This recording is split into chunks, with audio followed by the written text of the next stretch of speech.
جو ہماری Indus water treaty تھی ہندوستان کے ساتھ جو ورلڈ بینک کی تواسط سے ہوئی تھی اس کو معطل کر دیا ہے۔ تو اس سے یہ ہے کہ اگر آپ دیکھ رہے ہیں کہ پاکستان کے اندر بھی آباشی کے نظام پر سندھ اور پنجاب کے درمیان اور وفاقی حکومت کے درمیان ایک تنازع چل رہا ہے، اور حکومت یہ کہہ رہی ہے کہ پانی کی قلت ہے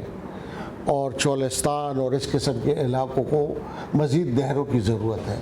تو اگر جو ریور انڈس ہے جس پر ہم نے تو 3 دریا ہندوستان کو دے دیے تھے، اور اگر ریور انڈس جس کی جو مآخذ ہے جہاں سے وہ جاری ہوتا ہے وہ تو ہندوستان کے اندر ہوتا ہوا ہے تو تبت سے، لیکن اپ اسٹریم ہندوستان، تو اگر ہندوستان اس کو معطل کر دیتا ہے تو ابھی تو پھر یہ گرمیوں کا تو یہاں پر بہت اس کے منفی نتائج برآمد ہو سکتے ہیں۔ اور ضرورت اس بات کی تھی کہ پاکستان اکنامک گروتھ کی بات کر رہا ہے اور دنیا میں ایک ایسے ریاست کے طور پر ابھرنے کی کوشش کر رہا ہے اور دعوے بھی کر رہا ہے کہ وہ ایک دہشت گردی کے خلاف ہے۔ ہمارا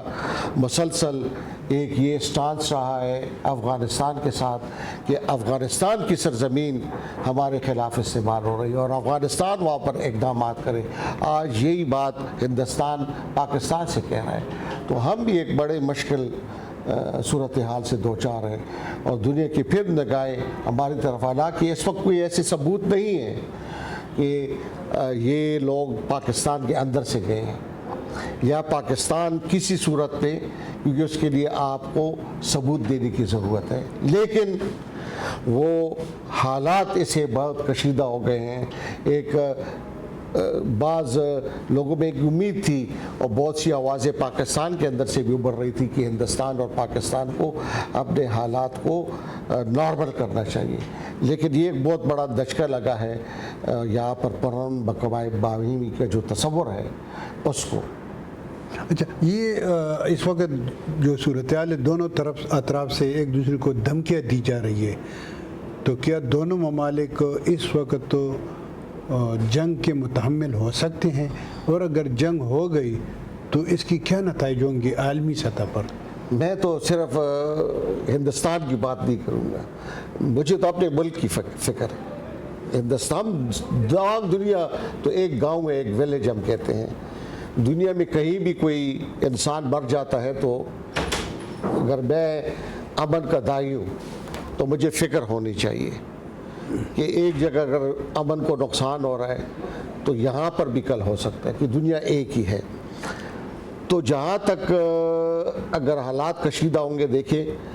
کہ ہم ایک طرف تو انٹر کنیکٹیویٹی کی بات کرتے ہیں،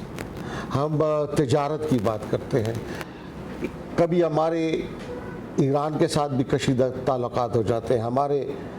افغانستان کے ساتھ اب تک ہمارا طورخم بارڈر بند تھا، 16 تجارتی راستے وہ بھی بند تھے، اب کہیں ابھی ڈپٹی پرائم منسٹر وہاں پر گئے اور کوشش کی کہ حالات کوئی نارملائز ہوں۔ تو اگر ہم نے اپنی صنعتوں کو، میں پہلے اس کو میں معاشی لحاظ سے رہوں گا، اگر آپ کی ترقی تب ہوگی کہ جب آپ کی تجارت ہوگی، کیونکہ جب تجارت ہوتی ہے تو آپ کے پاس سرمایہ آتا ہے، اور جب سرمایہ آتا ہے تو اسے آپ بچت کرتے ہیں، اور وہ بچت آپ پھر صنعت کاری میں لگاتے ہو، پھر یہی سائیکل ہے۔ جب صنعتیں آپ کی لگتی ہے تو آپ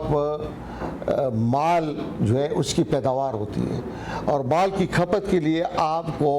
مارکیٹس کی ضرورت ہوتی ہے۔ تو اب دنیا دیکھیں، امریکہ ہے، جاپان ہے، یورپ ہے، تمام ہندوستان کے ساتھ کیوں حالات اور تعلقات کو اچھا کرنا چاہتے ہیں؟ کیونکہ ہندوستان 1 ارب سے زیادہ اس کی آبادی ہے، ایک بہت بڑی منڈی ہے۔ تو پاکستان بھی اگر اپنی صنعت کی اور وہاں سے جو پیداوار اور اس کی کھپت کرنا چاہتا ہے تو وہ افغانستان کے ساتھ، وسطی ایشیا کے ساتھ، ہندوستان کے ساتھ جب ان کے تعلقات ٹھیک ہوں گے تو یہ کھپت ہوگی، وہاں سے کچھ چیزیں آئیں گی، یہاں سے کچھ چیزیں جائیں گی۔ اور امن ایک ایسی چیز ہے جس کے اندر رہتے ہوئے آپ کے جتنے بنیادی حقوق ہوتے ہیں اس کا آپ مزہ لے سکتے ہو۔ جنگی صورتحال میں اکثر پھر جب ایمرجنسیز ہوتی ہیں تو آپ کے بنیادی حقوق بھی معطل ہو جاتے ہیں۔ تو اگر جنگ ہو گیا، آپ نے جنگ کی بات کی، اور اگر جنگی صورتحال بھی ہو، کشیدہ ہو، جنگ نہ ہو، سرد جنگ ہے میں اس میں کہوں گا، تو اس میں پھر آپ سرمایات کی تو دیکھیں نا، ایڈ ڈیپینڈنٹ اکانومی ہے۔ اگر آپ کو آئی ایم ایف سے، ورلڈ بینک سے، دوسری طاقتوں سے امداد نہیں ملتی تو آپ کی جو جی ڈی پی گروتھ ہے وہ تقریباً رک جاتی ہے۔ تو یہاں پر صورتحال یہ کہ اور جنگ اگر ہو تو اگر آپ کی اکانومی ڈیپتھ نہیں ہے تو آپ جنگ کیسے کرو گے؟ آپ دیکھیں نا، تاریخ سے 65 کی جنگ تھی، ہم 17 دن تک کیوں نہیں کر سکتے؟ اس لیے نہیں کر سکے کہ جب امریکہ نے ہم پہ امداد بند کر دی، ہمیں پرزے جو مل رہے تھے امریکہ سے کیونکہ ہم سینٹوں کے، وہ جب انہوں نے بند کر دی ہم مزید جنگ نہیں کر سکتے تھے، کیونکہ جنگ کوئی ایسے آسان کام نہیں، یہ تو اربوں، ایک گولہ آپ پھینکتے ہو، ایک لاکھوں کا ایک گولہ ہوتا ہے، تو جنگ نہ ہندوستان کے لیے بہتر ہے نہ پاکستان کے لیے بہتر ہے۔ شکریہ۔ اچھا ڈاکٹر صاحب، یہ ہندوستان اور ہندوستان کے ساتھ ٹینشن کے علاوہ پاکستان کا ایک اور مسئلہ افغانستان کے ساتھ ہے۔ آج کل جس طرح آپ نے فرمایا کہ نائب وزیر اعظم اور وزیر خارجہ اسحاق ڈار صاحب نے وزٹ بھی کیا، اور اس وزٹ کے بارے میں تو ان کا پاکستانی حکام کا تو دعویٰ ہے کہ بہت کامیاب رہا ہے، مگر زیادہ تر افغان اس پر ابھی تک شکوک و شبہات کا اظہار کر رہے ہیں۔ کس طرح سمجھتے ہیں کہ اس سے حالات سنبھل جائیں گے؟ بات یہ کہ یہ ایک مسلسل عمل ہے، اور جو یہ دونوں ممالک میں کہوں گا افغانستان پہ اپنی ذمہ داریاں ہیں، کیونکہ اس نے بھی ایک معاہدہ کیا ہوا ہے، بین الاقوامی معاہدہ ہے، کیونکہ جو دوحہ ہم کہتے ہیں، جو دوحہ معاہدے کے 2 بنیادی 4 شقیں ہیں، اور اس میں ایک شق یہ بھی ہے کہ افغانستان کی سرزمین کسی کے خلاف استعمال ہوگی۔ تو اب افغانستان بھی بعض وقت جو حقیقتیں ہوتے ہیں اسے آنکھیں بند کر دیتا ہے، اور اسی طرح باہر سے بھی ہمارے مسئلے جو ہے کچھ بیرونی ہیں کچھ اندرونی ہیں۔ یہ اب بیرونی لیکن اندرونی اپنے اپنے مسئلے بھی ہیں یہاں پر۔ تو جب دونوں ممالک حقیقت پسندی کا اظہار کریں گے، ایک حقیقت پسندانہ رویہ اختیار کریں گے تو تب بات بنے گی۔ اب یہ پہل کی ہے دونوں ملکوں نے، اور جو سفارتی آداب ہیں اس کو اختیار کیا، تو اس کو میں ایک مثبت قدم سمجھتا ہوں۔ لیکن اب دیکھتے ہیں، وہ ٹھیک ہے آپ کی بات، وہ تو جہاں تک شکوک و شبہات کی بات ہے تو وہ تو ہم جب تاریخ کا مطالعہ کرتے ہیں تو جب انگریز یہاں پر تھا تو ایک افغان وار ہوئی، پھر دوسری افغان وار ہوئی، تیسری افغان وار ہوئی، اس وقت بھی انگریز ان کے اوپر اعتماد نہیں کرتا تھا، یہ ان کے اوپر اعتماد نہیں کرتے تھے، بہت سے جنگیں بھی ہوتی تھی، پھر معاہدے ہوتے تھے، وہ افغانستان کے خلاف وہاں پر جو اس وقت کی حکومت ہوتی لوگوں کو بھڑکاتے تھے، جس میں علماء کرام کو بھی، اسی طرح افغانستان والے یہاں پر جو انگریز کی حکومت ہوتی تھی، تو انگریز تو چلا گیا، یہاں پر جو حکومتیں آئیں وہ اس کے سکسیسرز تھے، وہ یہ بھی کہہ رہے ہیں کہ جو بین الاقوامی معاہدے تھے، قانون ہے، اس کے تحت جو سکسیسر اسٹیٹ ہوتی ہے تو اس کو لائبلٹیز بھی مل جاتی ہیں اور اس کو اختیارات بھی مل جاتے ہیں، اس کو ملکیت کے بھی، اور اسی حوالے سے وہ یہ کہتے ہیں کہ جو ڈیرین لائن ہے اس حوالے سے جو معاہدے تاج برطانیہ نے افغانستان کے ساتھ کیے تھے، اب پاکستان اس کا سکسیسر ہے، تو وہ جو پاکستان کے اسٹیٹ آپریٹس میں وہی سول بیوروکریسی ہے، وہی سول سرونٹس ہیں، وہی ان کا رویہ وہی ہے جو پہلے تھا، تو وہ اس مینٹل میک اپ میں کوئی فرق نہیں آیا۔ تو اسی طرح ہم افغانستان کو ٹریٹ کرتے ہیں، تو اسے یہ خرابیاں پیدا ہوتی ہے، اور ہم یہ اس کا احساس نہیں کرتے کہ ہم خود اب ایک امپیریلسٹ یا سپر پاور نہیں ہیں، اب ہم ایک ڈیولپنگ ملک ہے، تو اس حساب سے ہمیں اپنی پالیسیز کو ترتیب دینے کی ضرورت ہے۔ کیا ہونا چاہیے پاکستان اور افغانستان کے درمیان میں تو ٹینشن سب سے بنیادی بات یہ ہے کہ تجارت، ثقافتی جو وہ ہیں، ایجوکیشن، یہاں ان کے لوگ یہاں پر ہمارے پاس، چونکہ ابھی وہاں پر طالبان کی حکومت آئی، وہاں بھی یونیورسٹیز، کابل یونیورسٹی، یہاں سے لوگ جاتے تھے، ان کی وہاں سٹی ہوتی تھی، جلال آباد یونیورسٹی میں ہوتی تھی، تو آپس میں تعلیمی، ثقافتی، تجارتی یہ رابطے زیادہ سے زیادہ ہونے چاہیے۔ جب یہ ایک دوسرے کے ساتھ، ان کے اقتصاد ایک دوسرے کے ساتھ یہ انٹر ڈیپینڈنٹ ہو جائیں گے، تو اس سے یقیناً جب دونوں کو فائدہ ہوگا تو وہ مزید تعلقات کو بہتر بنانے کی ضرورت محسوس کریں گے، اس کو مزید بہتر بنائیں گے، کیونکہ ایک وقت میں دیکھیں خاص کر خیبر پختونخوا، اب میرا یہاں پر گڑ پیدا ہوتا ہے، اس کی مارکیٹ افغانستان ہے،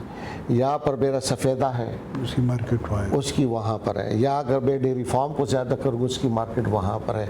ارے یہاں پر میں پولٹری فارم زیادہ کروں گا وہاں پر ہے، اینیمل ہسبنڈری وہاں پر ہے، میرے جو خیبر پختونخوا کے یہ انڈسٹریل اسٹیٹس ہے یا کارخانے ہیں، وہاں پر جتنے بھی آئٹمس پیدا ہو رہے ہیں اس کی کھپت افغانستان ہے، پھر اسی طرح افغانستان سے یہاں کوئلہ آتا ہے، یہاں پر فوڈ آتا ہے، یہاں پر ڈرائی فروٹ آتا ہے، پھر اسی طرح سینٹرل ایشیا ہے، ہم اگر یہ ون بین ون روڈ کی بھی بات اگر کر رہے ہیں تو یہ کنیکٹ کرتا ہے سینٹرل ایشیا کو پھر یورپ کو، تو جب تک افغانستان کے ساتھ آپ کے تعلقات اچھے نہیں ہوں گے تو یہ خواب بھی عملی شکل نہیں اختیار کر سکتا، تو دونوں ملکوں کو اگر مستقل میں اپنی ترقی ان کو یہ چاہتے ہیں تو پھر ضرورت اس بات کی ہے کہ یہ اپنی توجہ مرکوز کرے معیشت کے اوپر، اقتصادی راتب کے اوپر، تو اسے آہستہ آہستہ جو جنگ کے بادل ہوتے ہیں، دہشت گردی کے بادل ہوتے ہیں، یہ چھٹ جائیں گے۔ اچھا ڈاکٹر صاحب، اس وقت صورتحال یہ ہے کہ پاکستان سے افغان باشندوں کی زبردستی انخلا کا سلسلہ جاری، جس سے افغان عوام بہت زیادہ پریشان ہیں، اور دونوں ممالک کے درمیان جو ٹینشن ہے اس میں مزید اضافہ ہو سکتا ہے، اس کا کیا حل ہونا چاہیے؟ کیونکہ کل صوبائی اسمبلی نے بھی ایک قرارداد میں اس کو مؤخر کرنے کا مطالبہ کیا ہے، افغان باشندے جن کی تجارت ہے، یہاں پر کاروبار ہے، وہ بھی اس میں کچھ مراعات اور کچھ ایکسٹینشن کا مطالبہ کر رہے ہیں۔ وہ یہ ہے کہ ہمارا اکثر رد عمل بہت سی چیزوں پر ایک جذباتی ہوتے ہیں، ہم بڑے جذباتی قوم ہیں، اور یہ اس کی جھلک ہمیں اکثر جو کہ کوریڈورز آف پاورز ہم کہتے ہیں، جہاں پالیسی ساز بھی ہوتے ہیں، وہ بھی عوام کے جس طرح جذباتی رد عمل وہ بھی اسی قسم کے بعض وقت چلتے ہیں، اور ہم تجزیے نہیں کرتے، ہم صحیح ریسرچ نہیں کرتے، ایویڈنس بیسڈ، جس کو ریسرچ وہ ہوتی ہے جو ایویڈنس بیسڈ ہو۔ کبھی ہم نے یہ تجزیہ کیا ہے کہ پچھلے 20 سالوں میں یہاں پر جتنے جرائم ہوئے، یہاں پر جتنے دہشت گردی کے واقعات ہوئے، اس میں کتنے فیصد افغان تھے یا غیر ملکی تھے میں کہوں گا۔ تو جہاں تک میں نے خود اپنے ایک تجزیہ کیا تھا، اسماعیل خان نے ڈان میں، وہ بھی پبلشڈ ہے، اور یہ نہیں ہے کہ کوئی ادھر ادھر سے پروسیکیوشن برانچ یہاں پر ہے، تفتیشی برانچ ہے، سینٹرل پولیس آفس ہے، وہاں سے اعداد و شمار لیے گئے تھے، وہ پھر ابھی پبلش بھی ہوئے ہیں، تو اسے تو یہ ظاہر ہوا کہ تقریباً کوئی 1% سے زیادہ نہیں ہے۔ باقی عام جو افغان تھے، کوئی ریڑھی لگا رہا ہے، کوئی مزدوری کر رہا ہے، کوئی ان میں سے دکانداری کر رہا ہے، کوئی ان میں سے تجارت کر رہا ہے، بعض نے تو کارخانے بھی لگائے ہوئے ہیں اور اسکلڈ بھی ان کے لوگ ہیں، تو ایک انہوں نے یہاں کی معیشت میں ایک وائٹیلٹی بھی ڈالی تھی. تو وہ ضرورت تو اس بات کی تھی کہ آپ اس کو ریگولرائز کرتے, زیادہ بہتر کرتے, اس کو ٹیکس نیٹ ورک میں لاتے تو فائدہ ہوتا. اور دنیا میں آپ دیکھتے ہیں کہ کینیڈا ہو گیا, آسٹریلیا ہو گیا, امریکہ تک, وہ تو انسینٹیوز دیتے ہیں. ان کے مختلف کیٹیگریز کے ویزے ہوتے ہیں. جو بزنس کرتے ہیں بزنس کے لیے علیحدہ ویزا ہے,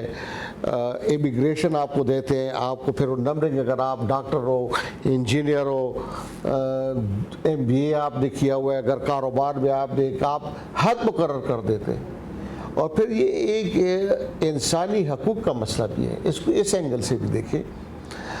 ٹھیک ہے, اس میں ایسے لوگ بھی ہوں گے جو کہ یہاں پر سے تجارت کے لیے, مزدوری کے لیے آئیں گے, لیکن ان میں بہت سے ایسے لوگ ہیں کہ وہاں پر جو حالات ہیں ان کے لیے موافق نہیں ہیں. ایک وقت وہ تھا کہ وہاں پر افغانستان کا سور انقلاب آیا تھا, وہ جو ان سے اختلاف رائے رکھتے تھے وہ یہاں پر آئے اور ان کو ہم نے خود نام لائے. ایک وہ وقت تھا کہ جب وہاں پر مجاہدین کی حکومت آئی, ان سے جو اختلاف تھا وہ لوگ آئے کیونکہ ان کی زندگی کو وہاں پر خطرہ تھا. پھر ایک وہ وقت تھا کہ وہاں پر طالبان کی حکومت آئی,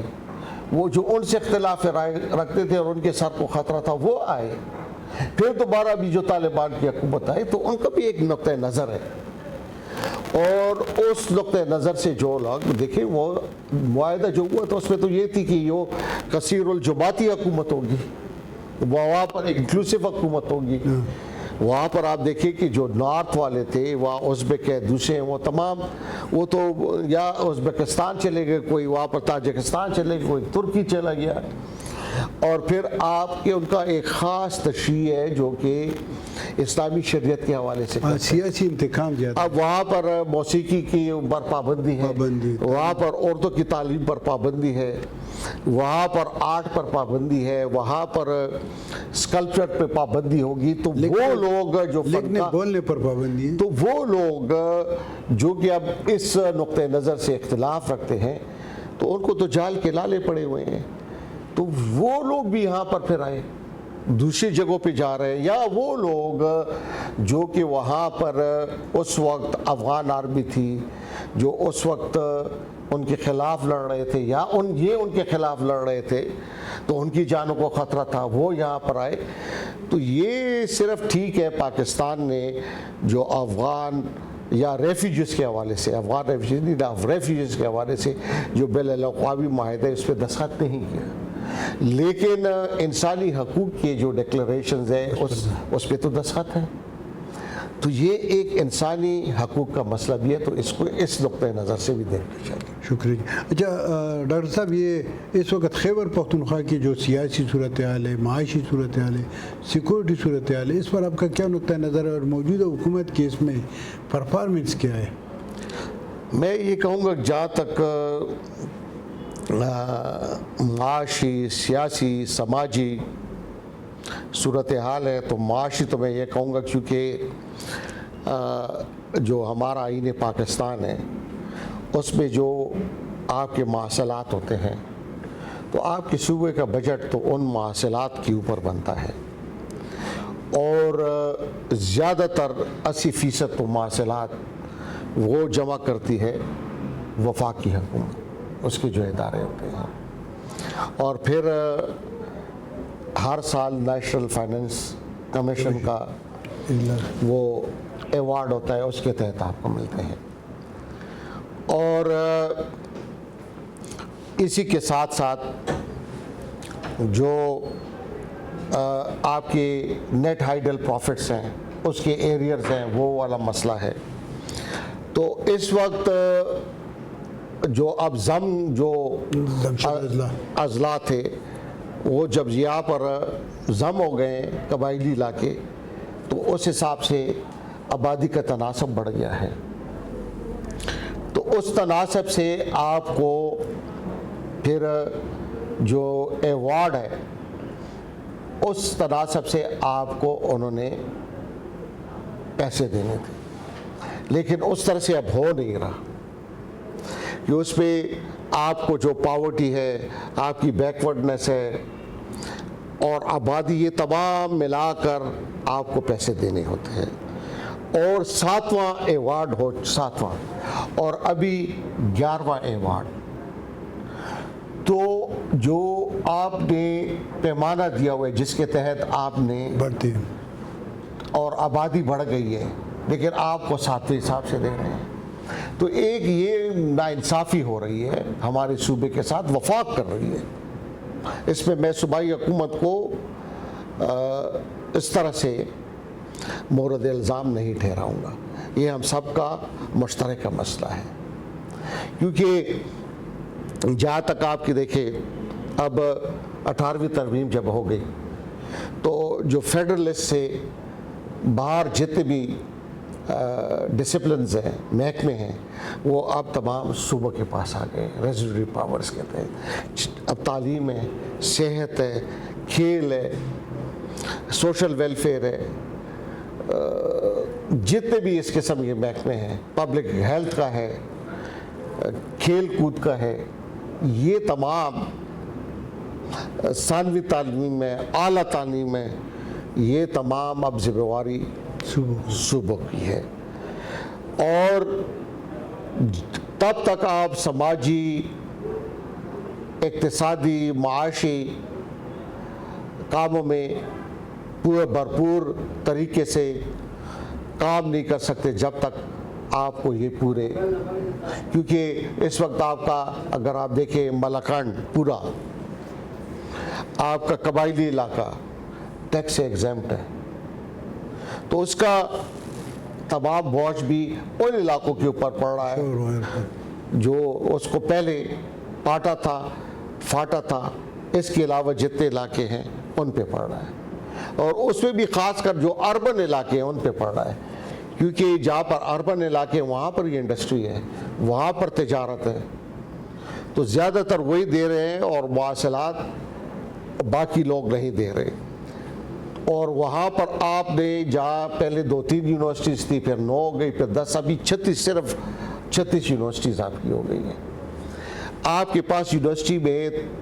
اساتذہ کو دینے کے لیے تنخواہیں نہیں ہیں. آپ کے اسپتال، صحت کارڈ ہے، آپ کے اخراجات، آپ جہاں تک آپ نے گورننس کی بات کی، اب میں یونیورسٹیز کو لوں. اب آپ کی بیشتر یونیورسٹیز میں اس وقت وائس چانسلرز ہے ہی نہیں، اور جن کو سرچ کمیٹی نے منتخب کیا ہے وہ ان کو آپ نہیں لے رہے تھے، وہ ہائی کورٹ میں گئے، ہائی کورٹ نے ان کے حق میں فیصلہ کیا، پھر آپ اس کے خلاف سپریم کورٹ میں گئے، سپریم کورٹ میں آپ نے خود کہا کہ ہم اپنی اپیل واپس لے رہے ہیں. سپریم کورٹ نے کہا کہ 2 ہفتے کے اندر اندر نئے وائس چانسلر جو ہے ان کی تعیناتی کرے. پھر سننے میں آیا کہ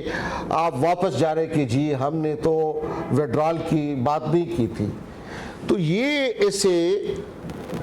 ہم کہتے ہیں کہ نالج اکانومی کی بات کرتے ہیں کہ وہی قومیں آگے بڑھتی ہیں جن کے اعلیٰ تعلیم کے ادارے یہ اعلیٰ پیمانے کے ہوں، کوالٹی ایجوکیشن ہو. لیکن ہم اپنے اعلیٰ تعلیمی اداروں کے ذریعے کے ساتھ اب ایک کھلواڑ کر رہے ہیں، ایڈاکزم ہے. تو ایڈاکزم گڈ گورننس کی پھر نفی کرتا ہے. اسی طرح سے بہت سے ایریاز میں ڈپلیکیشن نہیں ٹپلیکیشنز ہیں. آپ پانی کا آپ دیکھیں، سٹی گورنمنٹ بھی ہے، پشاور ڈیولپمنٹ اتھارٹی بھی ہے، آپ کی پبلک ہیلتھ انجینئرنگ بھی ہے، ٹاؤن ایڈمنسٹریشن بھی ہے، ٹاؤن ایڈمنسٹریشن بھی ہے، واٹر اینڈ سینیٹیشن ادارے، یہ اتھارٹیز بھی ہے. تو ضرورت اس بات کی ہے کہ ہمارے اگر وسائل کم ہیں تو اس کی تو آپٹیمم یوٹیلائزیشن ہونی چاہیے، تو اس طرح سے نہیں ہے. تو پھر آپ دیکھیں گڈ گورننس میں سب سے بنیادی نقطہ یہ ہوتا ہے کہ عوام کی فلاح و بہبود، یہ پیراماؤنٹ ہوتا ہے. تو آپ ذرا باہر نکلیں، دیکھیں کہ عوام کی فلاح و بہبود کے حوالے سے وہ تو چاہیے کہ ایک اچھی کھلی فضا ہو، صاف ستھری فضا ہو،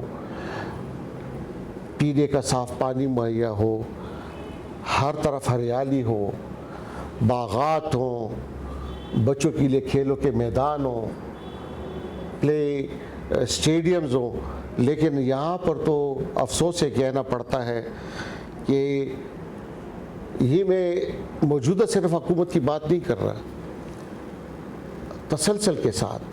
ہم نے پشاور کی جو خوبصورتی ہے، جو کبھی اس کو ہم پھولوں کا شہر کہتے تھے، وہ ہم نے یہ اس پہ ڈاکہ ڈالا ہے، ہم نے اس کے ساتھ جبر کیا ہے، اس کی خوبصورتی کو چھینا ہے۔ اگر آپ کینٹونمنٹ جہاں میں بیٹھا ہوا ہوں، یہاں جہاں ہم نے سبززار تھا، وہاں ہم نے عمارتیں، دکانیں، پیٹرول پمپ، اسی طرح شہر کے اندر وہ دیکھیں ہم سے تو وہ سکھ بھی بہتر تھے۔ شہر کے اندر جو اندرون شہر شاہی کٹا تھا، ڈرینیج کا نظام تھا، شہر کے اندر ہر جگہ پر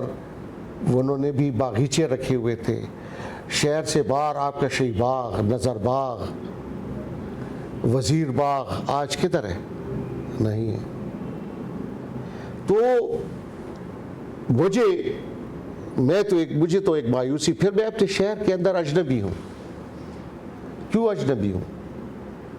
میں جب اپنے شہر میں پھرتا ہوں تو مجھ سے ہر جگہ روزانہ پوچھا جاتا ہے کہ تم کون ہو، تم کدھر جا رہے ہو، کیوں جا رہے ہو، 3 سوالات۔ اور اب تو یہ عالم یہ ہے کہ اپنے چھاؤنی میں جہاں پر میں نے اپنی زندگی گزاری، میری یہاں پر جائیداد بھی ہے، میرے یہاں پر اپنے دفن بھی ہیں، میں یہاں میرا اسکول تھا، کینٹونمنٹ پبلک اسکول تھا، یہاں میرا ایڈورڈز کالج تھا، لیکن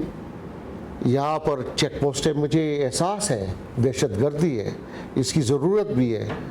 لیکن آپ نے ایک ای کی بنا دی ہے، ایک دوسری بنا دی ہے، اور ای کے لیے اگر میں درخواست دیتا ہوں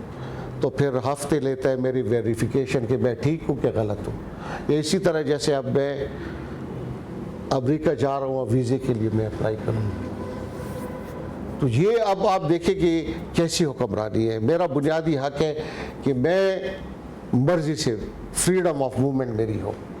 لیکن یہ میرا بنیادی حق، اور یہی وہ گریونسز ہیں۔ دہشت گردی میں، انتہا پسندی میں، آج کل تو گریونس تھیوریز کی بات ہو رہی ہے کہ آپ پہلے یہ دیکھیں کہ یہ وہ کیا گریونسز ہیں جس کی وجہ سے لوگ دہشت گردی کی طرف جا رہے ہیں، وائلنٹ ایکسٹریمزم کی انتہا پسندی کی طرف جا رہے ہیں۔ تو آپ ان گریونسز کو ایڈریس کریں گے، اور وہی گریونسز ہوتی ہیں، وہی گیپس گورننس کی ہوتی ہیں جس کو پھر باقی لوگ ایکسپلائٹ کرتے ہیں اور لوگوں کی اپنی طرف راغب کرتے ہیں۔ شکریہ۔ ناظرین، آپ نے ڈاکٹر سید اختر علی شاہ صاحب کی باتیں سن لی۔ ہمارے ملک کی، ہمارے خیبر پختونخوا کی یہی صورتحال ہے۔ اب دیکھتے ہیں کہ کیا ہے، مگر توقع بہت زیادہ ہے۔ ہم توقع رکھتے ہیں کہ حکومت، حکمران ادارے، ریاستی ادارے جو عوام کے ساتھ ان کی پالیسی ہے، جو ہمسایہ ممالک کے ساتھ ان کی پالیسی ہے، ان پر نظر ثانی کر کے اور یہاں کی موروثی حالات کو مد نظر رکھتی ہوئی ایسے فیصلے کریں گے جس سے اس ملک میں سیاسی استحکام ہو، جس سے اس ملک میں معاشی خوشحالی ہو، عوام خوشحال ہو، تو یہ ملک ترقی کرے گا۔